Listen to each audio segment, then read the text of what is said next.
Good morning, good afternoon, good evening, wherever you are at. I am back. It is day 3 of Living Your Life in HD. And if you remember, and if you joined me, day 1 was all about giving you some foundational, just a little bit of background around where and how I started to do work in human design and why I use that with, hey Barb, with my clients and with the organizations that I work with, really taking the strategic work that I do to another level by overlaying that energetic blueprint. And for some of you, if you don't realize, I've actually done human design work or brought in that energetic. Thank you so much, Viral Load. I appreciate that. So I want you to realize that one of the things that's really been interesting around digging into this work in human design and bringing it into the strategic frameworks that I work with my one-on-one clients and the organizations and the companies that I work with is not only have we mapped out the energetic blueprint for the individual leaders, for the team, we also can map out the energetic blueprint for the organization itself. And so it's really fascinating when you start to see that the organization has its own energy. And so when you're looking at things like culture, when you're looking at things like team dynamics, when you're looking at direction and like where the language for the company marketing can come from, mapping out that design for your organization or for your company is extremely powerful. The other thing that's really cool is when you start to connect individual leaders' charts with that of the company, and you can actually create what's known as connection charts where you can see the mapping of the combined energy. So it might be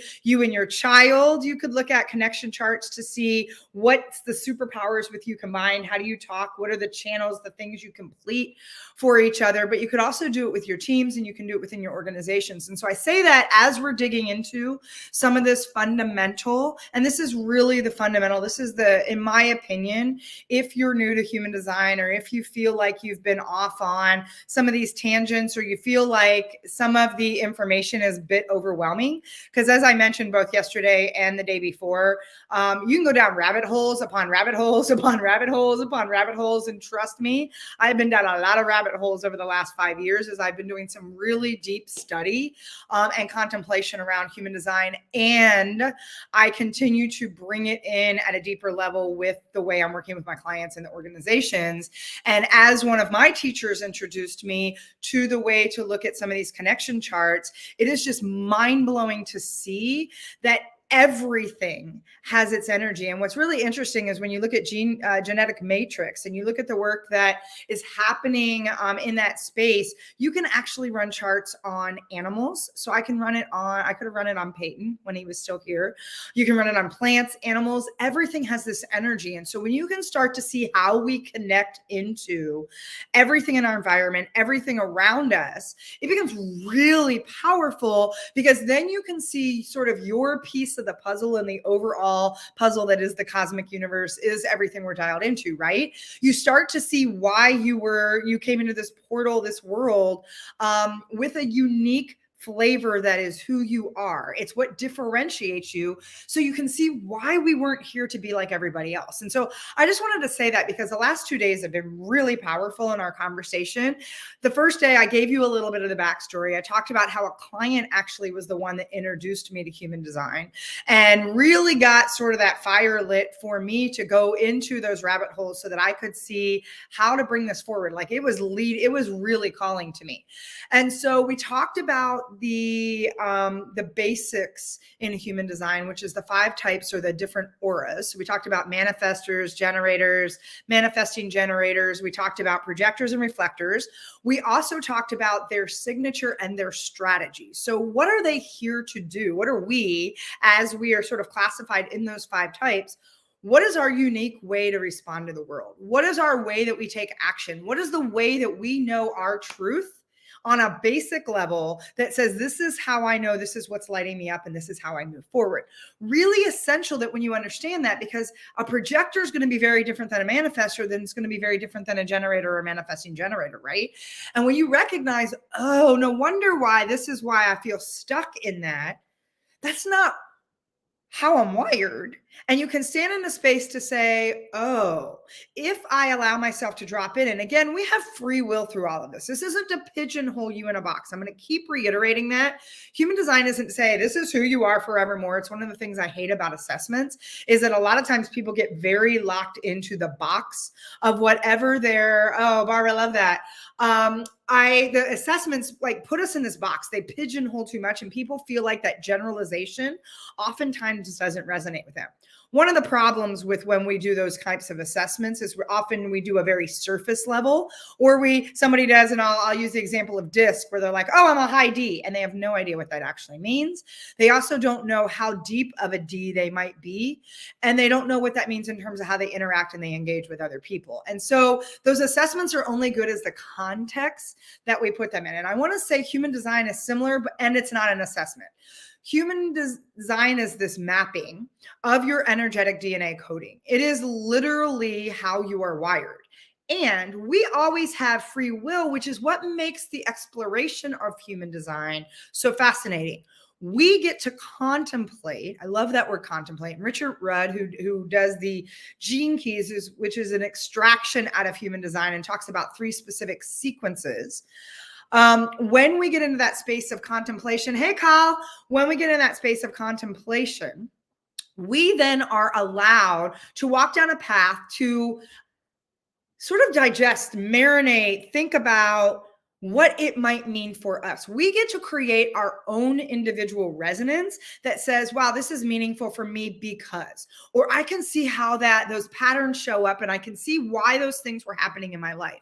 Wow, I can see how that's showing up in my kid. Or, oh, that makes sense why me and this person are always doing this on our team.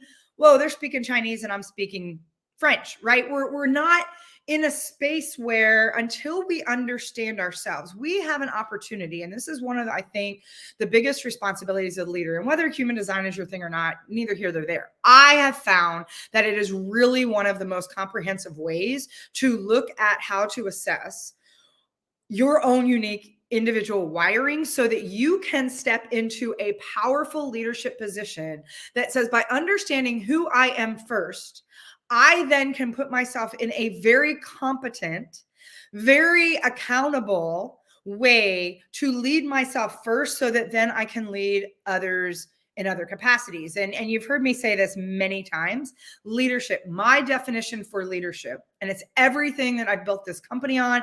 It's everything that I teach. Leadership is a function of 3 things. It's a function of 1, how you choose to show up.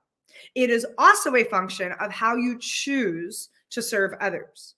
And the third piece, and this is the one that gives people a lot of times the kick in the ass, is it is how you choose to take personal responsibility inside those 2 spaces. So it's how you choose to show up, how you choose to serve, and how you choose to take personal responsibility inside those 2 spaces.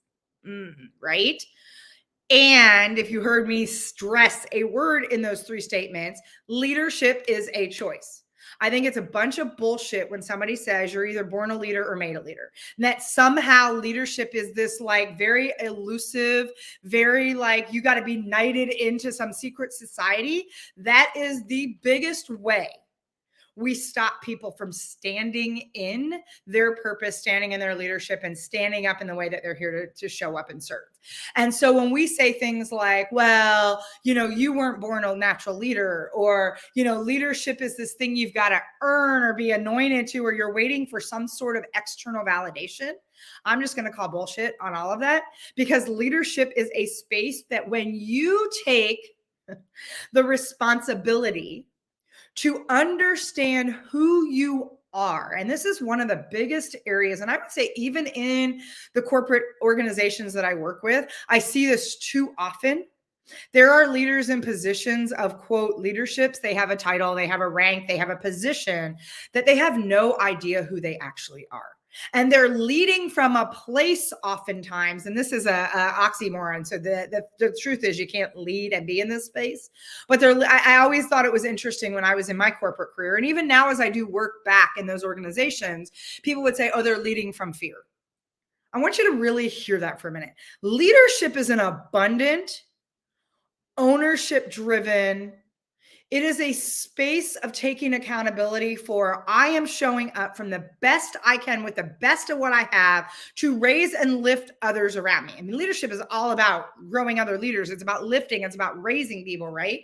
So when you're in a space and you're like, you're leading from fear, I'm not really sure that happens, right? That's not possible. Leadership is a space that says, I'm going to show up from a vulnerability perspective.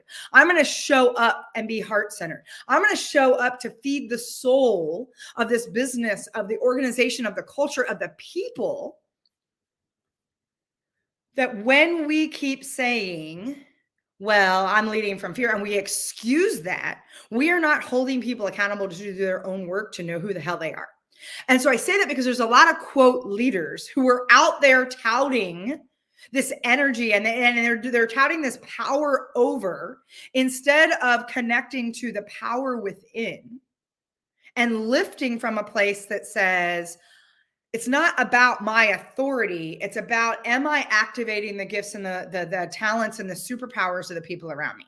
Real leadership is not about how you assert power or how you assert authority. Real leadership is, am I creating containers, environments, cultures, spaces, my family, my communities, where I am creating space where people feel safe, and that could be psychologically safe. And now here I want to caveat that because I love that Brene Brown talks about this.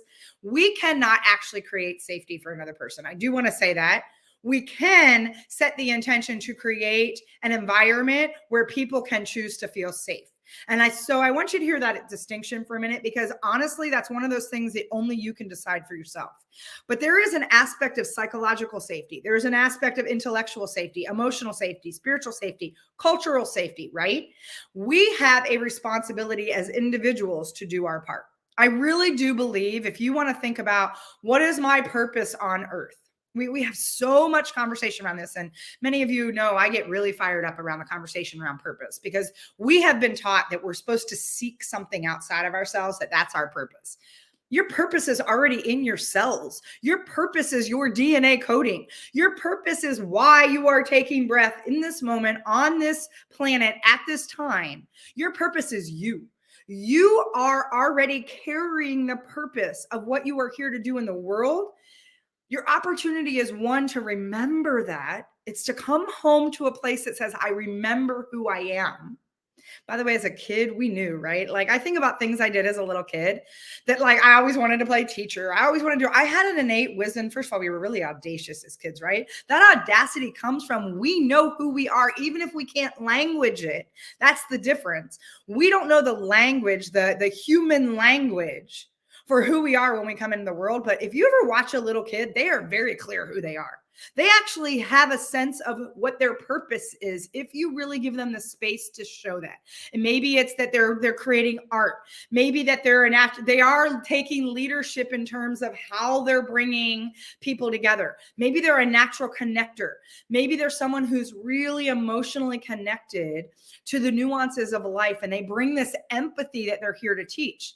The problem is we take those kids and then we try to force them into these very program conditioned boxes that our society has approved or deemed is acceptable, instead of letting that kid bring those gifts to light. And so over time, and some of you may even remember when that light sort of diminished for you, when it sort of went out, when it dimmed, you were in a space where you're like, God, I was fearless. I was audacious. I just knew. And then somewhere along the lines, I forgot. And so a lot of the work right now that we have the opportunity to do is not to learn anything new. It's not to seek something outside of yourself. It's to come back to a place to say, who the fuck am I? And how do I get connected back to that so that I know who I am, right? It's this space to say, I need to stop listening to everybody else's version of who they think I should.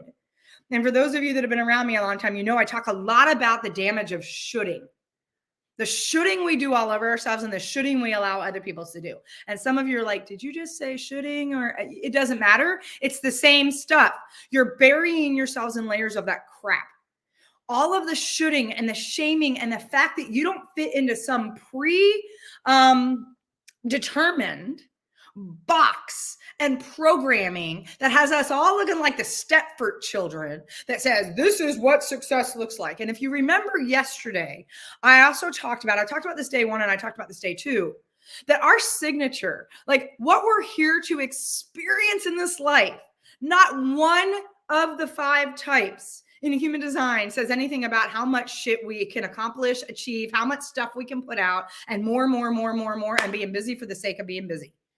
It talks about a space of, for those that are manifest, it's peace. For the generators, it's to respond. For manifesting generators, it's to respond, inform, and initiate. But it's a space of satisfaction. It's satisfaction, fulfillment, peace, joy. Even the projectors who their design is about success. Success has a very different meaning. And this is what we get to contemplate, coming back to that word, right? We get to contemplate what the hell that means for each and every one of us on an individual basis.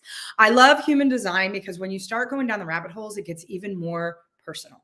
I equate it to when I talk about when people are like, this is what a spiritual path looks like. I'm like, really? You don't get to decide what my spiritual walk is. Human design, you don't get to decide what this means for me. I get to take the construct of what this is, and I get to sit with the understanding and the resonance for what it means for me at any given point in any given time. So the first day I talked about just what the types are. What's the strategy? What's the signature? Yesterday, we got into the lines. There's 12 profiles, right? There's sort of 12 positions we can come in this world and play. And there's a combination. Each of those 12 profiles is a combination of 6 lines. So yesterday, I got into the power of the 6 lines. Again, I'm an emotional, because we can talk about authority as well. There's 7 of those. But we talk about, I'm an emotional 6-2 manifesting generator, which is very different than someone who's a 1-3 profile, right? I am here to do different things than somebody who has a 1-3 who might be very connected into a 1-3, for example, as somebody who does really deep mastery level research. Oh my God, that would bore me to tears. I like to bring a lot of different things together and jump in and out of rabbit holes. For a 1, they want to go so far down a rabbit hole, they're not coming back, right? Oh, I love that, Barb. I love that you know that 3-5. So I'm going to switch that. I'm going to actually, if you don't mind, I'm going to show the differences for just a second, because then we're going to get into the centers today. And this is the magic. This is like the fundamental magic before we get into all of the little nuances, because again, we still got gates and channels and all this stuff. And this is the stuff that the container that I've recently created, I'm inviting people in, because if you want to do real powerful strategic work, you want to understand, 1, who the hell you are, 2, what matters most to you, and then create a strategic framework that says, man, when I look at 2023, this is what I want to happen, so that 12 months from now, when I look back, I'm like, holy shit, I don't even know what just happened. It's like quantum leap, time bending. Holy shit, I just went from 0 to like, I'm on a whole different spectrum, because I got so dialed into who I am and understanding my natural wiring that I was able to dial into it, activate it, amplify it, and like make things happen that I would have thought would have taken me 10 plus years otherwise. And I've seen this. I've had clients say to me, holy shit. And I'm like, what? They're like, everything that we just talked about happened in the span of like 3 months. And I thought it was going to be a 10-year. Yeah, because that's our conditioning. We think it's got to be hard. We think it's got to be this effing struggle that gets us nowhere, right? So Barb, I love that you just said you're a 3-5 emotional projector. So first of all, when I say emotional for you guys, and I'm not going to go deep into the authorities because this is some like deep nuances for contemplation. I'm going to give you a little bit. 50% of the population has an emotional authority. And so this is I have an emotional authority, which means we don't have power in the now. So because most of us emotional authorities can probably relate, when we allow the shiny squirrel syndrome to excite us, because we get excited about a lot of things, and we say yes before we ride our emotional wave of the highs and the lows, we end up usually going, oh, fuck, what the hell did I just say yes to? Because we usually have regret because we didn't allow it to ride the, oh my God, I want to do that. And the, whoo, no way, that's a lot. I don't want to go there. We got to take the highs and the lows and let it get to a place where it settles out. We have to ride that emotional wave before we know where our yes is. So for example, one of the teachers that I work with in human design, I was like, oh my God, I want that. Because I mean, human design, seriously, I go down rabbit holes. I have to rein myself back in and I have to say, let me sleep on that. So she had a program that actually opened up everything for me. And I'm like, oh my God, I want to do that program. It's like, okay, sleep on it. It's not closing. The enrollment period's open. It's one of the reasons why I've created such a long enrollment period, even for my container. I want people to let themselves ride through the wave. 50% of the population has an emotional wave. So then I woke up the next day. I'm like, ooh, it's still feeling juicy. I'm like, okay, I haven't hit a low yet. I need to think, okay, it's a big investment. Okay, it's here. Okay, that feels like whatever. So by day 3, I was like, man, I cannot shake this. And every time I think about it, it just gets more grounded in my body. It feels like it is a fuck yes. Like I can feel it. I signed up and it felt so clean. And I will tell you, it's one of the best things I ever did. It was a game changer. And so I'm just going to give a shout out to one of my coaches, Becca Francis. I love you. You are fucking phenomenal. And you have changed my life. And it happened because I gave myself permission to stand in my authority and know I needed to make my decision when it fully felt like a yes in my gut. I couldn't do it when it was just the shiny squirrel because it would have felt very different and I would have shown up. Even if it was still a yes, how I would have shown up would have been differently and I wouldn't have gotten what I needed because it needed to be a yes that really just kept vibrating in a way that was like, I can see this. I can see where this is going. This is my thing. This is my jam. I can't shake it. Every time I wake up, I'm still thinking about it. It's a yes. It's a yes. And I literally will tell you, because as a manifesting generator, I don't always finish things I start because I'm here to pivot. I'm here to do what I need to do, bring it forward, and then move on to the next thing. It's part of what I'm here to do. There are certain things, though, that when they really hit me in my core, I have to bring them to completion. And I will say Becca's stuff is some of the only programs, and I've done multiple programs of hers because it just keeps being a yes.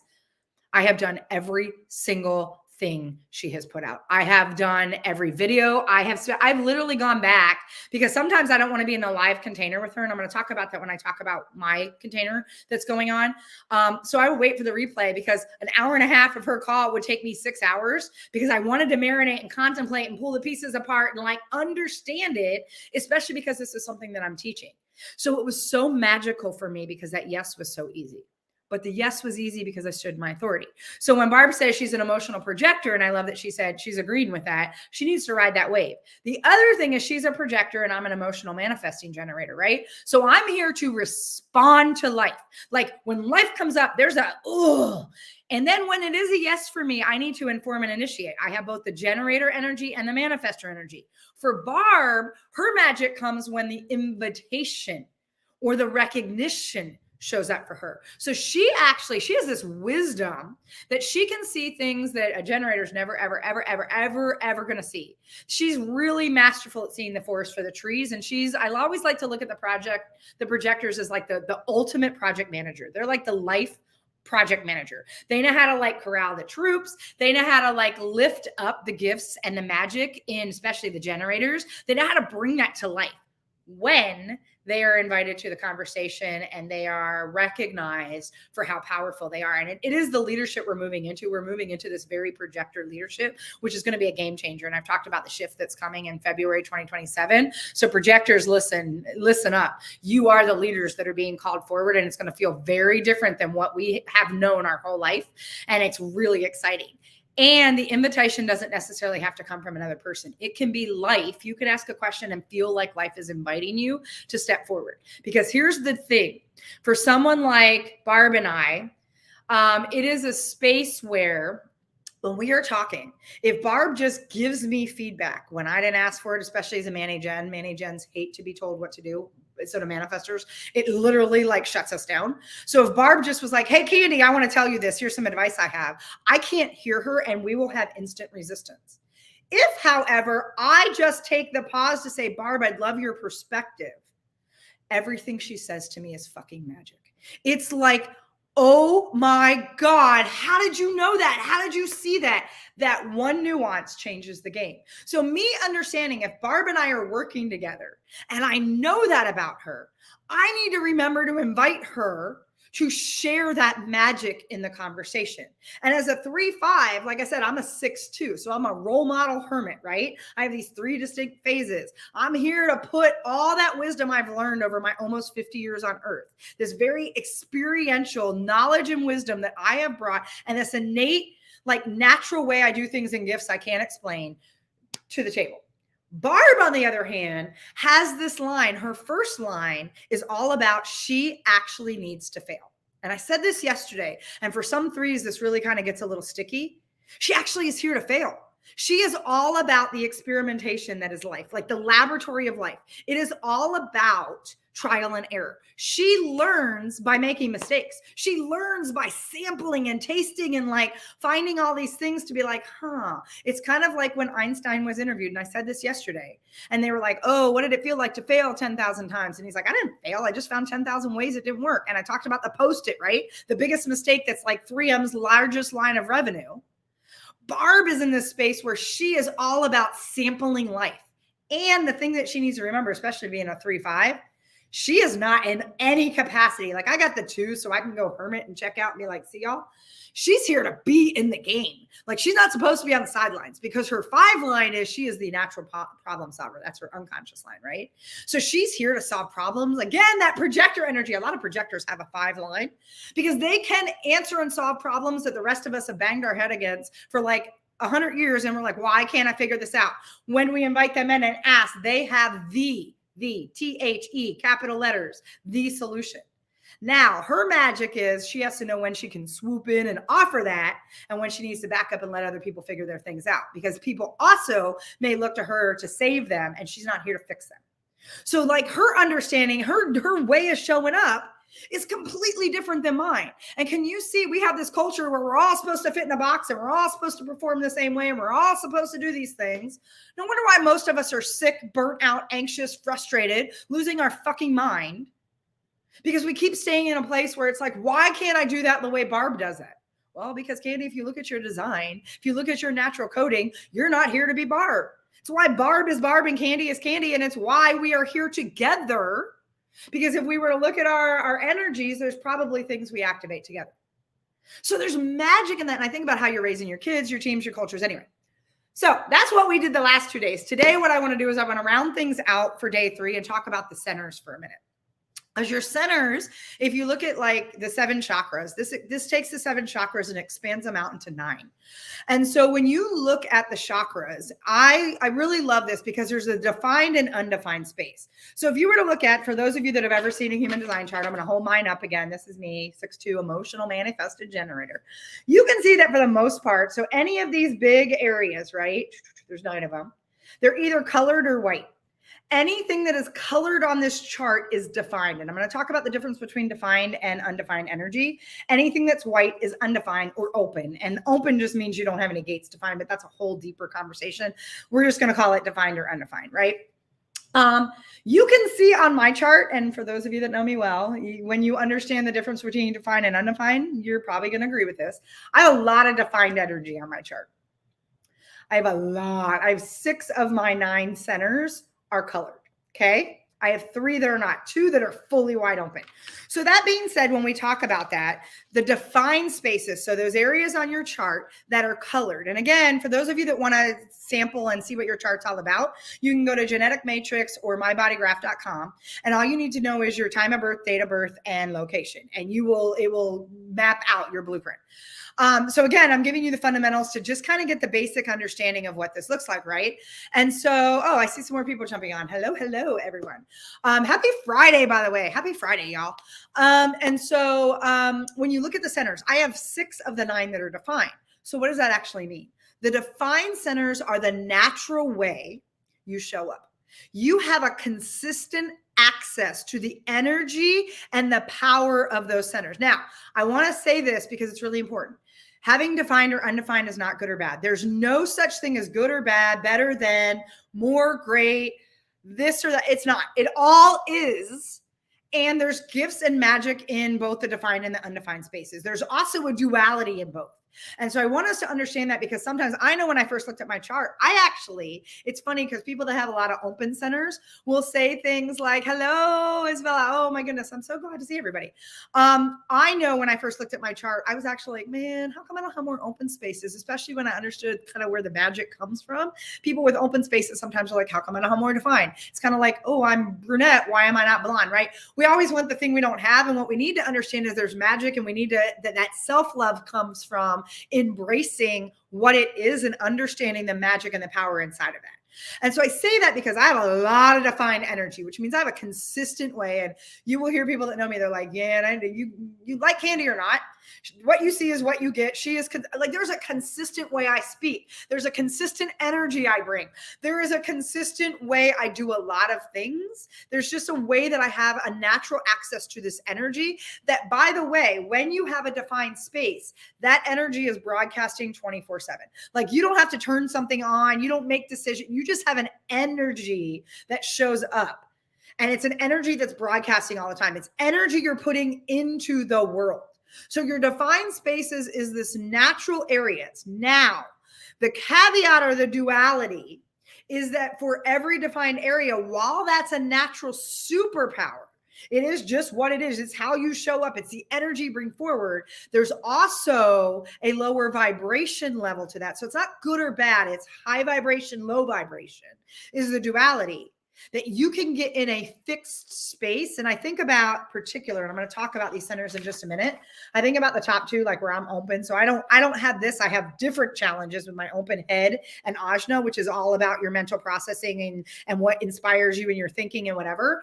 People that have defined heads and defined ajnas, by the way, if you have a defined head, you automatically have a defined ajna. Again, a deeper discussion as to why. But people that have a defined ajna, that second triangle down, that's right here in your crown center, can get very stuck in a fixed mindset. My way or the highway. This is the only way this can be done. 1 + 1 is 2. They forget there's an infinite array of numbers, and so is the square root of 4. So they can get really dialed into their way of thinking. That's the lower vibration. They're not open to possibilities on things that they can't personally see or process. So that's just an example of where they have a superpower because they have an innate way they process information. Man, they have this linear, logical way. I have zero. I have like a wide open center. So I'm like, whoo, let's do it. Like, my thinking is very abstract, which there's a gift in that. But people that have a defined center there, they have a very methodical, very linear, very logical way they think. They are great engineers. And I say this as somebody who was an engineer and wonders why I struggled so much. I always did better in the quantum physics than I did in like statics or dynamics or regular physics because it was too linear for me. And this was like, oh, it makes sense. It's like nothing tangible.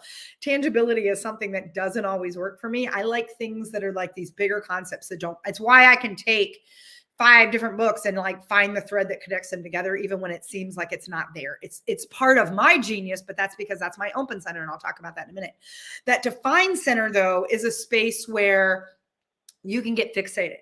You can get stuck and stop growing so that you are at that higher vibration. So again, there's the duality. And when you are in alignment, when you are using your strategy, your signature, your authority, when you're standing in the knowledge of understanding who you are, and you're activated and you're just broadcasting that energy is a fucking superpower.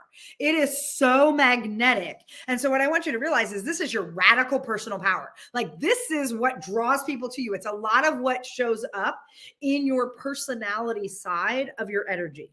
It is what people feel from you. It's what what resonates, and it's got innate magic. Like, you literally can make things happen as a result of it. You just have a way of being, accessing energy and showing up in that space. It's a very yang, so masculine energy, and it is a very expressive. It's an out energy, okay? On the other side of the equation is the open or the undefined spaces. This is a very yin energy. It's very receptive because what you're doing is, instead of broadcasting and expressing that energy out, that innate natural way you show up, that magic, those superpowers, that consistent energy, you are absorbing and amplifying the energy of others that have defined spaces for the areas you don't. So you're taking in the world in those centers. Now, this is where this gets interesting. So for those of you that have a lot of open centers, you probably feel this. You're taking on everything. It's also where we have the most programming, the most conditioning. It's where we are influenced and need a lot of validation or approval. Oftentimes, we are seeking outside of ourselves, and we can get very off course. We have an inconsistent way we use that energy of that center. Now, The magic of it, though, is that as you start healing through, it's where your core wounding comes from. It's your trauma.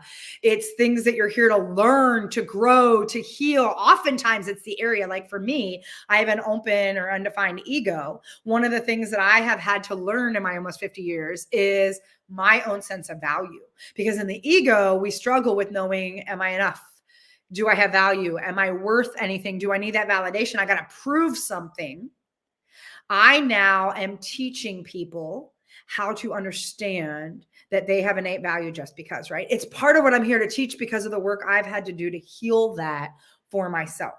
And so it is some of your biggest opportunities to like raise the level of consciousness for what you teach, how you lead oftentimes comes from your open centers. You have this natural way you lead, sure, but what you get to choose and discern is the magic of the open and undefined centers. So you actually get to choose who you want to be. And so for example, the G center that's right in the middle, it's this triangle, it's this diamond.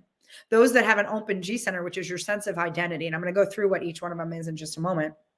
When you have that open G, you can be like a chameleon. You can actually ask yourself, who does this container need me to be right now? Look, I show up the way I am. I can grow in that and I can be adaptable, but there still is a consistent energy in my identity and sense of direction that shows up regardless. And someone with an open center gets to decide, how do I want to be in this space? And they get to change themselves. They get to be this chameleon. It's really cool. Now, everyone has defined centers and open centers. Everyone, we're all here to project some things out and we're here to receive some things back. So when you look at, we amplify the energy of others. So for example, I'm going to use Barb again, who was on as a projector. She has areas that she has to be very careful, especially in her sacral, because a projector does not have a defined sacral. It's what makes them a projector. One of the things. She then has to find a way to discharge the buildup of that energy of getting stuff done. Gotta work, gotta do, which is a very generator kind of thing. I gotta be moving. I'm on all the time. Let's go, because we're in the thing. They're here to work. As a projector, she needs to make sure she can discharge that energy so it's not getting stuck in her body. Really important to understand. Oh, I might have an open root, so I'm not good. I have a very different root's my most defined center. So I love adrenalized pressure. I like tight deadlines. I like things building up. I love slamming things into 11th hour. I like that. It feels like a fire to me. It motorizes my generator, where somebody with an open root's like, holy shit, that sounds like a biggest nightmare. And they get burnt out because they're trying to run the same pace I run. My God, can you see how powerful this can be when we start to extend this out in one? Man, when I understand myself, I can give myself permission for a whole lot of things that I used to beat myself up for. I used to beat myself up so much for not fitting in the fucking boxes. And now I can give myself permission to be like, oh my God, that's not how I'm wired. Oh, wow, when I show up and do me, game changer. It's easy. It's effortless. And by the way, my 2 line is all about teaching how to make things easier. And can you see how that it matters when in our teams, our cultures, our communities, with our families? And so real quickly, I want to go through what the 9 centers are, right? So if you look at this, and we'll go top to bottom, the top space here, and I'm on Instagram and all my other platforms. So I'm trying to be on both screens at the same time. This very top one is your head center. This is your source of inspiration. It is a mental pressure center. So it is an actual pressure center. And so this is where ideas come in, inspiration comes in, thoughts come in. And so those of you that have a defined space, you have a natural way of knowing what to focus on and what not. Those of you with an undefined space, and mine is wide freaking open, you struggle sometimes around which path to follow. Like, you get inspired by everyone. And I remember one of my teachers even said to me, be careful how many people you follow on social media. I've had to pull out because I get inspired by everybody else doing their stuff, that my poor assistant, God love her, she's a 6'2" Betty Gen 2. So we get along really well. We move fast and sometimes we miss a lot. I'll come back and I'm like, oh my God, Brandy, we got to do this. We got to take this action. And she's like, okay, bring it down. We can't go down every rabbit hole every time you get inspired. So I have to be mindful that not every idea has to be put into action. Somebody who's got a defined space in their head, they have a very clear way to discern that. I can get overstimulated by too many ideas and not know where to start because everything is interesting to me. I can go down 40 rabbit holes at once. So those of you that have that open head, you probably feel that. I also have a wide open ajna, which is the one right underneath. It is that space of awareness. So this is an awareness center that's all about how you process that information. So it's where your beliefs come from. It's where your sense of certainty comes from. It's where you actually can see the possibilities, or you have that very linear way that you process information. So someone with a defined ajna is going to have a very linear, methodical, they oftentimes will not believe something is possible until they have the data, the research, or the repetitive, that they can see that it's happened. They need to see proof that it works. There's a logical, methodical way. And again, the lower vibration is they can get fixed in, well, I haven't seen it, so it doesn't work. So sometimes they can be limited in their possibilities. The open or undefined, and mine is wide open there too, we can struggle with this need to feel certain. Like, how can I put this out in the world if I'm not 100% certain? Don't I have to be certain? I have to prove. And my dad and I used to have a lot of energy around this, because he would really, in a not healthy way, challenge me that I had to know. And again, my 2 line really struggles with this, because my 2 line has innate wisdom I cannot explain. It is part of the 2. It's natural gifts. Then when somebody says, how do you know how to do that? My answer is like, I don't know. And my dad used to berate and really push me in a space that would say, well, if you don't know, that it's not true. You can't be right. It can't be. And so I had a lot of conditioning I had to break down, because I thought something was fundamentally wrong with me. I thought something was wrong when I did standardized tests, even though I was a straight A student in honors classes, went through engineering computation programs, did all these things. Yet when I would show up for a standardized test, I would get a 23 on my ACT and think something was wrong with me because I overthink versus not knowing the right answer. I could actually see the possibilities for why all the answers worked versus the one that they teach you is the most correct for these. My brain doesn't work that way. And so I used to really, this still is a space for me that I can get really hung up in. How do I know? How do I know people are going to show up for that? How do I know this is the right direction? How do I know? And I can get locked in a space that can paralyze me because I don't have that sense of certainty that somebody with a defined space might have. So that's an example of the nuances. Now I get to choose and remind myself, I don't need to be certain. If it feels right in my authority, if it feels right in my strategy, I'm going to trust that I'm going to figure out the how. And that's been one of my biggest opportunities, is I get to figure out the how as I go. As Martin Luther King used to say, you don't need to know the whole staircase. You only need to take the first step, right? So how do you keep taking that incremental first step? So really, really, really, really fucking powerful. So then we move into, and you can see on mine, it's defined, it's this brown spot, and that is your throat center. This is your center for manifestation and communication.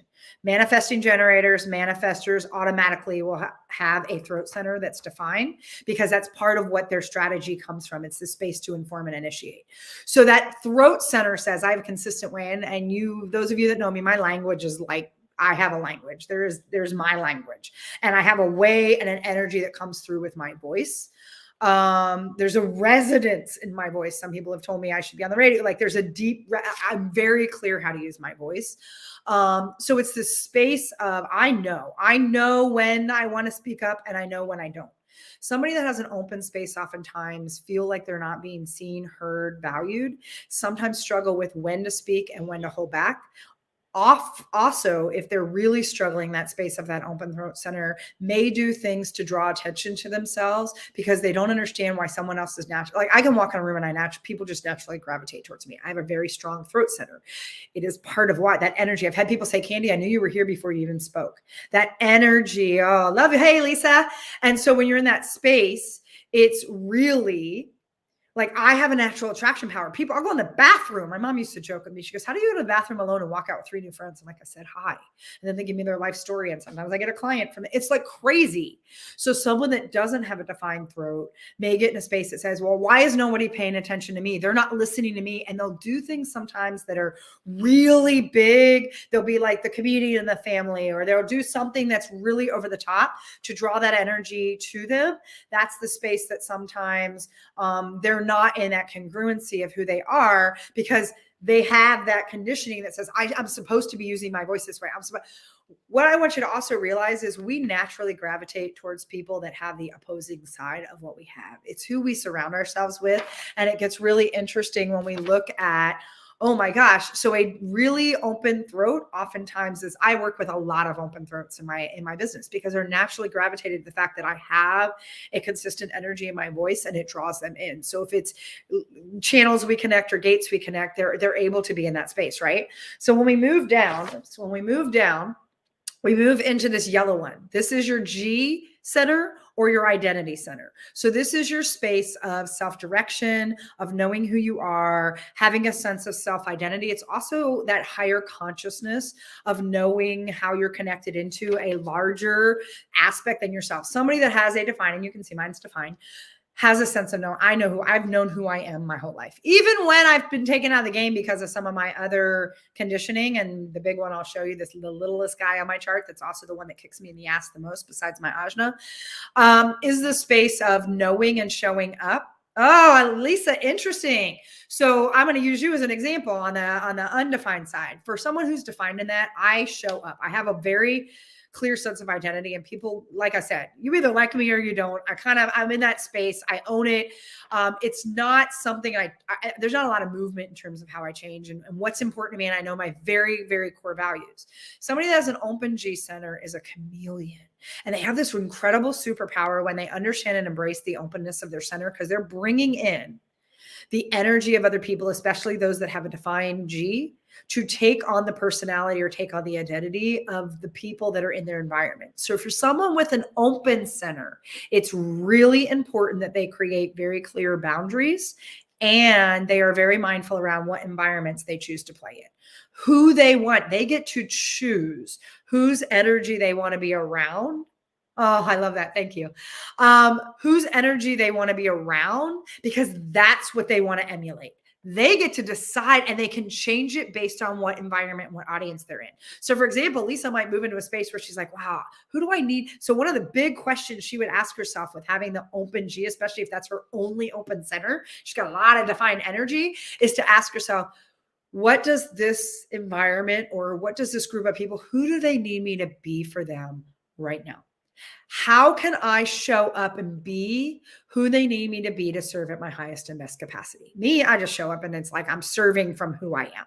Like there's a consistent way I access that. And like I said, it's always broadcasting off me, where Lisa is constantly bringing in sampling of the people around her to say, ooh, I like that. I like that. Ooh, so she could wake up and be like, today I'm going to be Wonder Woman. Tomorrow I'm going to be like, it's literally really that kind of sense of, I get to decide what the environment needs, and I get to morph myself and be the chameleon to show up with that energy. So really cool. And I mean, one of those things where I'm like, man, I'd love to be a chameleon, right? So I love that she's resonating with that. So when we move then over to this little guy, and I always say the smallest one on the chart to me is the one that kicks me in the ass the most. And I will say 50% of the population also has this undefined, it's more than 50% has this undefined. And it's your ego or your heart or your willpower center. So this is the space for, and I will give an example. My sister is also a 6'2" emotional management. Our charts couldn't look any different from each other.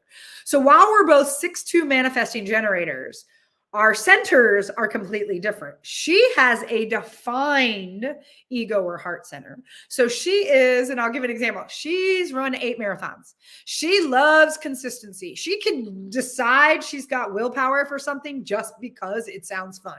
Like people with a defined ego or willpower oftentimes will be like, ooh, habit. I'm just going to start doing that. And then the next thing you know, they're doing it and they've embraced it.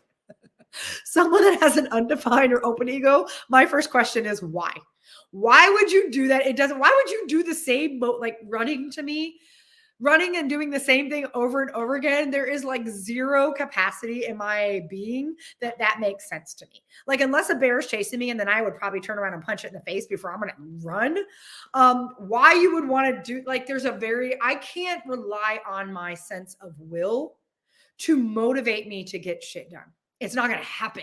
Like if I'm like, I'm just going to put the willpower and I'm going to focus, it's never going to happen. My willpower is not going to. I need to connect it into a deeper sense of why. Now, it's not to say I can't create habits. I have a lot of habits. I have a lot of discipline, but it's not for the sheer sake of having the discipline. It's because it's connected to a why that really powerfully speaks to me to one of my defined centers. And so I say that because there's a big difference between the other thing that comes out, and this is why this one kicks people in the ass so much. It's the space of the open ego. People that have the open or undefined ego struggle a lot with their sense of worth. It is the line of not only, it is the space that is your willpower. It is it's material stuff. It's wealth. So a lot of money issues come from that space of, so people that struggle with how much to charge for their programs, how to know that they're bringing value. And I know this has been a big walk for me. I've created a lot of codependence threads, which is also something that runs very rampant in my chart because of that need for validation in that space. And so a lot of your learning, if you have the open space, is that you need to stop asking for validation or thinking you have to prove anything. There's nothing to prove. And so there is to understand that. So if you're around somebody that's got a defined willpower and you're like, how come they can just do that? And you're like, every time I try, I fail, because you're not designed that way. We've got to connect that. And that's part of the strategy work we do together, is connecting and understanding how do you create the right discipline based on how you're designed, right? That's the strategic framework that I talk about in the Dare to Awaken Your Dynamic Dream. That proprietary dream framework that's mine. When we get clear about the essentials and the approach and whatever, we start looking at your open spaces to say, how do we need to, what do we need to decondition? What do we need to understand so that you can set yourself up for greater success for what's meaningful for you? And again, it's very individualized. It's very personal. It's very customized based on what shows up in your own chart.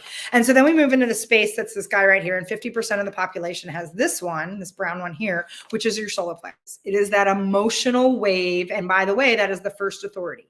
So we always look, when we're looking at authority, do you have the solar plexus defined? If you do, then you have an emotional authority. 50% of the population has an emotional authority, which means we need to ride out the wave before we make a decision, period. Those that have an open center, you are the epitome of empaths. You absorb everybody's emotions and feelings, and oftentimes are very fearful of conflict. You do not like conflict and you run away from it. And you need to be really clear to discern which energy and emotions and feelings are yours and what is somebody else's. So then we move down to this guy, or in the middle, this red one here. This is your sacral. Every generator and manifesting generator has a defined sacral. All of the other types do not. Okay, so if you're a manifestor, projector, or a reflector, you will not have this defined. If you are any kind of generator, you will have this defined, period. It is where your energy to be the generator comes from. It is your life force. It is your sexuality. It is like this space of how you can tap in and work endlessly when the yes is the yes. And like you can get more done than the other designs because you're here to be the workers. You are here to sign up. And I love, my coach Becca talks about, you become the employee of the universe. When you are dialed in, you become an employee of the universe. You're here to do really powerful, deep work. And you have a consistent way that energy is showing up for you. You basically burn out your energy each day, mentally and physically. You rest, and then you get up and you burn it out again, right? So you have this energy. It's very motorized. It's a generator, and so it's where you get that. Those of you that do not, sometimes will find yourself in a space to say, how come I can't work like that? How come that exhausts me? How come? Because you're not here to work like the generator. And this is one of the biggest areas that, especially in corporate, if we can understand who's our projectors and we can understand who our men, and we understand that they need deeper periods of rest and they work very differently than a generator, my God, we set our teams and cultures up for success, like huge success that looks very different. So then we move down to this guy, and this is my most defined center. This is your root. This is adrenalized pressure. This is the buildup of a lot of stuff, and it's that adrenalized, like building of pressure. It's also known as a motor center. By the way, the sacral, the root, the solar plexus, and the ego are all motor centers. So for those of you that have multiple areas, like if your generator starts to fizzle a little bit, I can tap into my root or my solar plexus and grab some more energy. It's where you get that second wind. You actually have like backup generators. You got like batteries you can plug in and give you that extra juice. Those of you that don't have a defined root oftentimes the buildup of pressure feels like something you need to get off your body. You can really tax out your adrenals and get burnt out. Not to say that somebody with a root, I've burned my adrenals out, but it comes from a different place. You are in this space of, oh my God, you feel like you're rushing all the time. Like there's too many things, too many projects, too much stuff. How do I get this off my plate? How do I get this off my plate? How do I get this off my plate? Right. And so you also don't like last minute deadlines on the regular. I really thrive on 11th hour. Like I literally will be someone like, I have a speaking engagement in 2 weeks. It will be the day before, the night before when I put together my talk. Somebody with an open root's like, oh my God, why would you do that? If you knew you had 2 weeks, why were you not doing it like along the way? And Bill, why would you do that? Because for me, it lights me up. For someone with an open root, it's going to take them out. And the last one I want to talk about is the spleen. So the spleen is your area of intuition. It's your natural fears. It's that fight, flight, freeze response. You can see mine's defined. It's also that space of innate intuition. It's your immune system as well. So I will say a lot of people, and by the way, a reflector, you have all of these open because you're here absorbing. You're just mirroring back. And again, that's only 1% to 2% of the population that has a fully open or undefined chart. It's not to say you don't have gates and channel. You have no channels, but you have gates. You have no centers that are defined because you are literally here to mirror and amplify and access the energy to like show us what's going on. And so a lot of times, especially a reflector, they have an open sacral or open solar spleen. Slow down, Candy. Open spleen. They oftentimes find themselves with autoimmune diseases. They find themselves picking up different things that are going on because their immune system is reacting to what it's amplifying. And so I say that because this is our flight, fight, freeze. So somebody who has that defined like me, I have a natural sense of what feels safe and what doesn't. Somebody who's open oftentimes can get blocked because they'll be like, I don't know if this is safe. And sometimes has the propensity to hold on to emotions, ideas, things that they know full well they should have let go of, but they keep holding on to it because it's safer, even though it feels icky and it's uncomfortable, but it's safer because you know what it is versus venturing out into the unknown. They can be very risk averse. Now, here's what I want to tell you as I talk about why I've introduced all this and what's showing up right now. This has been a very high level overview of what you can start to discern, understand, and contemplate in your own energetic coding and wiring. And there are incredible nuances as you get into understanding these centers better, understanding your profiles, understanding when you start to really understand, because there's, especially when you look at the extraction of gene keys and you look at the 3 sequences, your activation, your Venus, which is your relationship lines, and your prosperity lines. And you start to look at the specific lines, because you'll notice on your chart, it'll say like 53.6. So 53 is like the natural gate, but then there's lines that actually say what you're here to do with that. And so all of that starts to morph into this really individual map that allows you to sort of discern and see what that looks like for you. So what I have finally created, like I said, and I've mentioned this multiple times, I have been doing this work for the last several years. I look at how to overlay human design and gene keys in the strategic work I do with my one-on-one clients and the leadership work I'm doing with organizations, corporate, government, large universities. I take this in and we do this across leadership teams, executive leadership teams, cultures, teams, every one of my one-on-one clients. This is an absolute we work through as I take them through that proprietary strategic framework as well. And so for the longest time, I've been sitting with how do I bring this in a way that I can create a group container to bring these tools and have this conversation so that more people can contemplate their own wiring so that they then have permission. Hey, Becky, how they can have permission to step up, know who they are, and bring that forward in the way they lead, the way they communicate, the way they show up, the way they serve, and take that personal responsibility. So there's really this beautiful meshing of all that is this energetic, which by the way is physics for some of you. And I know I had to finally come to terms with this when I was like, oh, this is so woo-woo. It's not woo-woo, it's physics. It's literally quantum physics. It's epigenetics. It's science. So all of you that like want to refuse that and like it's science. And it's that space of when you understand that there's an energetics to everything. Energy is part of everything. It can't be created nor destroyed, right? Everything is an energetic.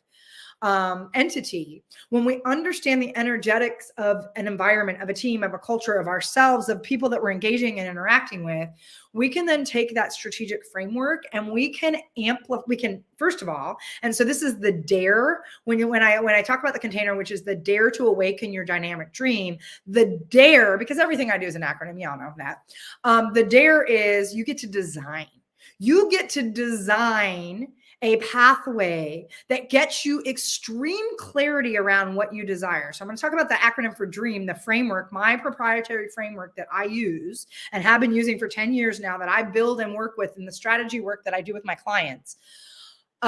You get to design the pathway. You design your individual map that brings you back home into alignment of who you are. Then the A is the activate piece, right? So when you understand you've got some innate superpowers and magic that you can activate, and understanding of where you can uncouple, consciously uncouple. I'm going to steal a phrase from my friend Cindy Rodriguez. Consciously uncouple and unlearn some of the programming and conditioning that's holding you back in some of that open area. You can activate ways to amplify and accelerate the very things you want to call in. Then you radiate that out, which is your leadership, which is the way you show up. It's the way you serve. It's your messaging. It's your marketing. It's your communications with your team. It might be whatever it is, because this is a space that's not for entrepreneurs. It's not for leaders. It's for those that they're ready for the next level and they feel something calling in. It can be men, women. It's for all, right? It can be non-binary. It's not about the demographic. It's about those that are feeling this calling that says, ooh, I need clarity so that I can create something much bigger than where I've been playing. And then so you activate and then you radiate out the language that's already embedded in your code, in your coding. You radiate out how to lead from the magic that's in your design. And then you expand that. That's the E. So it's design, activate, radiate, expand, and you keep evolving, you keep contemplating, you keep learning how to further, like, really bring that up to a higher level consciousness and a higher level leadership. So that's the process we use in this container. And then the dream framework is all about getting you super crystal, like fucking clear on what you desire. What is it you really want? Not what is it you think you should want? Not is it what you keep telling you, but what is it really what your heart desires? So the D is the desire. We do a lot of work around that. And so the first week, this is a 7-week container. The first week is all about getting you clear on that desire. Then we move into the second week, which is all about the rocks connected to that desire. So what are the things that then you need to prioritize and be focused on in order to do your part in the universe to activate that desire and bring that to you, right? And one of those things I've said before has to be about your own well-being, has to be about how you're filling your cup, right? So we talk about that. Then we get into 2 weeks, week 3 and 4, around the essentials. This is a big part. Now I will bring in some things of the human design, the energy pieces in week 1 and 2, but where we really overlay this energetic blueprint is in weeks 3 and 4, where we start to talk about the essentials, which is recalibrating your GPS so that you can get aligned with who you are, so that you're showing up at the vibration. Because here's the thing, the only thing you need to be doing in the energy, it's not like you got to do, you got to be in the energetic vibration of what you want to call forward. And there's some work to do in order to get there. So the essentials is overlaying that energetic design into what do you already have available? How do you activate? So then we're really going to do that activating and radiating piece. And then weeks 5 and 6 is 2-part as well, because then it's the approach. How do you take inspired action? And again, we're going to overlay that energetic piece to know where those natural magnetizers are. We have leadership lines. We have magnetic markers. We have manifestation markers that are in our design, that when we know how to activate those. So it's not going to be this linear way I walk you through your energetic blueprint. It's not going to be like the last 3 days where I'm just giving you here's the first piece. I'm going to bring in different pieces that show you how to see where those leadership lines are, show you how to see where those individual markers are, so that you can be calling forward and amplifying and accelerating what you want to be calling in for 2023. And then the last week we get into is the accountability, which is the milestones. So if you look at week 1 is all about the desires. Week 2 is about the rocks. So you got the D, the R. Then you get into week 3 and 4, which is about the essentials. There's the E. Then we get into week 5 and 6, which is about the approach, the A, and then the M is about the milestones. How are you going to hold yourself accountable? What are the things that you want to be able to measure along the way to see the magic unfold, right? To see the manifestation, the magic. So that being said, that is going to kick off on February 22nd. We're going to have an actual kickoff call on the 20th, but the container starts February 22nd. And so here's the thing. I really want you to realize that it is for those that are feeling this desire that something is calling you forward. Like you need a different level of clarity. You really have been in a space where you felt lost. You're like, I don't know who the fuck I am. I don't even know what's meaningful anymore. I've been so caught up in the hamster wheel that I need a reset. So if you need a reset, you need a recalibration. You need to stop for the first time and ask yourself some of the questions you've probably not. You've just been in the shoulding and showing up the way everybody else thinks you should. This is your space, right? And the other thing that I want you to realize as well, I love the interaction of live, and I'm going to go live. So each one of these weeks, I will go live. It'll probably be 90 minutes plus. As you can see, I kind of just go where it goes. They will be deep. There will also be some other videos that I add that are kind of like a behind the scenes self-study that reinforce some of what we do in the live. My encouragement is for those that you're in the container, be in the live calls that feel like the live calls that are the ones you want to be in, that energetic, like you're co-creating the container for that. But I also get, if you're like, ooh, that kind of freaks me out, or I don't want to be in that space, or then there's going to be replays, which you will have access to for a lifetime when you're in this container. And I will continue to add things throughout, because as I'm teaching this, as I'm training, you get to be here the first time. So here's the thing, whether you're watching the replays and doing it like I've done with my coach sometime, where I dig in and I spent 6 hours on one of her 90-minute, because I really wanted to contemplate and see. And then there was other ones I jumped in because I'm like, it felt good to be live.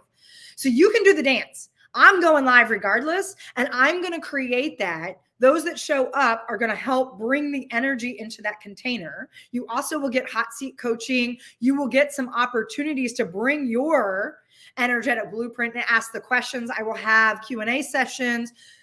The point is, this is a container for you to individualize what path makes sense for you. And so one of the things that's really important in the work that I do is I remember the books that were like the Create Your Own Adventure back in the day.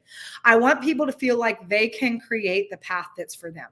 So you get to, and so here's the magic of joining this container right now. This is the first time I'm bringing this level of work that I do with my VIP one-on-one clients. People invest some serious money to do this with me. I do this with my corporate organizations. I do this with teams. This is big work that I've been doing on a more individual basis. This is the first time I'm creating a group container. So for those of you that like knowing you get to co-create something, I really would say that this is the container for you. For those of you that like, I like to kind of see, but I want to be in the new, you might do this container and honestly just do all of the replays and be in a space where you can do it at your own pace, your own time, whatever. And again, you have lifetime access. And I say that because there's a real magic when you know you get to be in that space, because you're still going to be co-creating that energy, even if you're behind the scenes. So I really want to stress that this is an opportunity for you to give yourself permission on what is calling through to you, so that you can design your framework in a way that's going to work for you energetically and work for you in a way that you feel like you have the environment you need. I have a big, and we're going to talk about environment, cognition, and some of the deeper details in your design. I'm a caves person, so sometimes I don't want to be in a big group doing things. I want to like hunker down when I have all my resources, and I want to just go deep, and I want no one to talk to me. And that's how I learn the best. So we're going to talk about how you honor that for yourself. And so I invite you to join this container. Like I said, it's 7 weeks. You will have access to it for a lifetime. So if you're like, I need more than this, you will be able to continue to dive in at your level. And it's designed in a way that you can continue to do that contemplation, which, when I love the way Richard Rudd talks about contemplation, it's around having that curiosity to go down the rabbit holes deeper and deeper and deeper and sideways and whatever each time. It's about bringing the creativity that comes through that inspired action of what is calling. And it's that space of deep compassion, so that you're not judging yourself through the process. It's more around embracing and understanding who you really are and giving yourself permission to decide, do I want to be more natural and at ease in that space, or do I want to continue to create struggle for myself? And that's the thing. We can decide, I want to make this hard, or I'm like, wow, just imagine for a second. Imagine if it didn't fucking have to be hard. Imagine if you could drop the fucking struggle, right? Like you could just show up in a space and be like, oh my God, this feels free. This is easy. And I will tell you, as someone who I really do think my maker is like, God, sweet child of mine, why do you insist on making things so fucking difficult? Has finally been like, I feel like the angels sometimes are back there going, yay, you're finally getting it. It doesn't need to be so hard. Oh my goodness. Since I've stepped in this space and since I've really been teaching it and activating it, oh my God, the effortlessness. It's not to say I don't still come up against things, and we'll talk about that. Your shadows are there to be with you your entire life, and they always have layers of things for you to peel back and learn about yourself and explore. And oh my God, all I can say is I am so relieved I'm not putting this ridiculous, unnecessary struggle on myself anymore, or at least not as much. There's still some things, like I said, I bounce against. I'm human like anybody else. And trust me, and you will also find this, if you've never worked with me before, you will find that I'm extremely transparent. I am doing my work with you. So while we go through these containers, I will do my next level of contemplation as well. And as things show up, as I work with other teachers, as I'm bringing things in, I real time bring that to you. And that's why I said that when you get lifetime access to this, you also will get, when I feel inspired to, oh my God, I want to bring another perspective. Oh my God, here's another deeper dive. Oh my God, I'm running this again later on. And there's another way I want to talk about this. You will get all of that added, and you will have access to that no matter what. So for those of you that come in on the ground, that come in to co-create this container, it's going to get juicy. And so it already is a really powerful container of what's coming together. And so I invite you to check it out. I will drop a link in there. If you have questions about this, please reach out.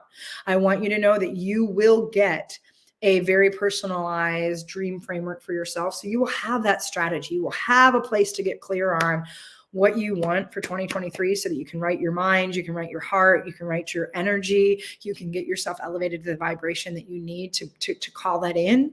And then you will get a really interesting understanding about your own innate wiring, what that can provide for you, how that can be like the source of magic, and how those two things, when you bring them together, is like the fucking game changer of all game changers, the life changer. And so with that, I invite you to check it out. I will be posting a lot more. I'll also be going live next week to talk about some other aspects of things I think are really relevant. But again, I welcome you. Like I said, this containers get really rich. Some amazing people are coming in, and it's going to be a play space. And so that's the other thing I want you to realize. This is not a workspace. This is a play space. So we're gonna play together. We're gonna create together. We're gonna contemplate together, and we're gonna like unlock some magic, your gifts, and some really juicy shit. So anyway, with that, this is Candy. Happy Friday, y'all. Hope you have a great weekend. For those of you that are not connected with me on Facebook and the Enlightened Society, go out. We posted Foul Mouth Friday today. So if you need a good laugh, there's a whole lot of good shit in there. And trust me, it's our space to just let it rip. So anyway, with that, have a great weekend. I will catch up with y'all. Hey, Tim. I probably will jump on sometime this weekend, but I will also be back live next week with some other topics and things I want to talk about as well that are all connected to the space that we've created together. So with that, everybody, mwah! Happy Friday, y'all. Have fun, and I will talk to you all soon. Happy Friday. All right, now let me see how I turn everything off.